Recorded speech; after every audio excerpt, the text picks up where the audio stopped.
அஸ்ஸலாமு அலைக்கும் friends. Morning ஒரு குட்டி மினி விலாக் பார்க்கலாமா? இன்னைக்கு வந்து பிரேக்ஃபாஸ்ட்டு 2 விதமா செஞ்சாச்சு. ஒண்ணு எங்களுக்கு பிடிச்ச மாதிரியும், இன்னொன்னு பிள்ளைங்களுக்கு பிடிச்ச மாதிரியும். வேலையா தண்ணிய கொதிக்க வச்சுட்டு, பச்சரிசி மாவுல அதாவது இடியாப்ப மாவுல உப்பு போட்டு பெசஞ்சிட்டு, வெந்நீர் ஊத்தி இடியாப்பம் பதத்துக்கு வந்து மிக்ஸ் பண்ணி வச்சுட்டேன். அத நல்லா ஆற விட்ட பிறகு மண்டலம் இருந்துச்சு. அத அப்படியே போட்டேன். அது வந்து சீக்கிரம் கரைஞ்சிரும்னு 4 ஏலக்காய் தட்டி போட்டு, 1 செம்பு தண்ணி ஊத்தி கொதிக்க வச்சுட்டேன். அது நல்லா கரையிறதுக்குள்ள இங்க மாவ வந்து சின்ன சின்ன குட்டி குட்டி பால்ஸா வந்து உருட்டி விட்டுட்டேன். இப்போ உங்களுக்கு தெரிஞ்சிருக்கும் நான் என்ன பண்றேன்னு. மண்டல பாக நல்லா இறுத்துட்டு, வேற ஒரு பெரிய பாத்திரத்தில நான் கொழக்கட்டை பிடிச்சி வச்சிருந்தோம்னா, அந்த மண்டலம் தண்ணி வந்து கொதிச்ச பிறகு அந்த பால்ஸ் எல்லாத்தையுமே உள்ள போட்டாச்சு. அது கொதிச்சு வர்றதுக்குள்ள வெந்து வர்றதுக்குள்ள இந்த சைடு வந்து பிள்ளைங்களுக்கு பிடிச்ச மாதிரி இன்றைக்கி அம்மா தடியங்காய் காய்கறியில் தடியங்காய் இருந்துச்சு.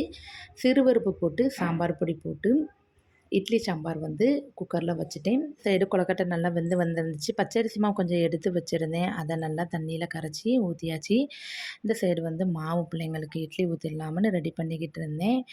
ரெடி பண்ணிகிட்டு இருக்கும்போதே பிள்ளைங்க பின்னாடி உட்காந்து சர்ப்ரைஸ் பண்ணாங்க. இன்றைக்கி எனக்கு பிறந்த நாள். அதனால் நைட்டே எங்கள் அம்மாட்ட சொல்லி என் பொண்ணு ரூ. 10 எடுத்துகிட்டு போய் எனக்கே தெரியாமல் எனக்கு சாக்லேட் வாங்கி சர்ப்ரைஸ் பண்ணாங்களாம்.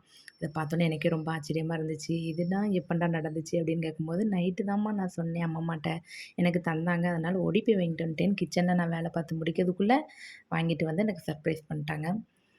அப்படியே என்ஜாய் பண்ணிவிட்டு பிள்ளைங்க வாங்கி தந்த சாக்லேட் ஒரு ஓரமாக வச்சுட்டு, பிள்ளைங்களுக்கு பசிக்க ஆரம்பிச்சிருமேன்னு இட்லியை ஊற்றிட்டு தேங்காயும் நல்லா கொதித்து வந்துட்டு, வேளை என் பிள்ளைங்க என்னை வந்து நல்லா பார்த்த மாதிரி நானும் என் அம்மாவை பார்க்கணும்ல.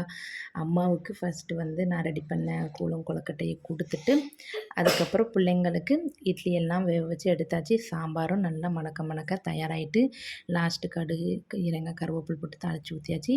என் பொண்ணு சட்னி லாஸ்ட் மினிட்ல கேட்டாங்க. தேங்காய்ல ஒரு பச்சை மிளகா போட்டு பிள்ளைங்களுக்கு உரப்பு இல்லாமல் சட்னி வச்சு கொடுத்துட்டேன்.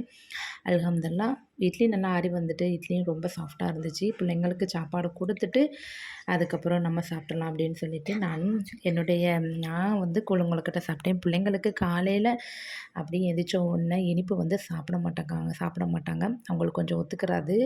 அதனால் பிள்ளைங்களுக்கு கொஞ்சம் உரப்பா கொடுத்துட்டு, லாஸ்ட்டு வந்து பிள்ளைங்களுக்கு கொடுத்துக்கலாம் அப்படின்னு சொல்லிட்டு, பிள்ளைங்களுக்கு ஒரு பக்கம் ஆற வச்சுட்டு, என்னுடைய சாப்பாட்டையும் சாப்பிட்டு முடிச்சுட்டு, அக்கா வீட்டுக்கு கொஞ்சம் கொடுத்து விட்டுறலாம் அப்படின்னு சொல்லிட்டு, என் பையன் சாப்பிட்டு முடிச்சுட்டாங்க. அவங்ககிட்ட கொடுத்து விட்டுட்டேன்.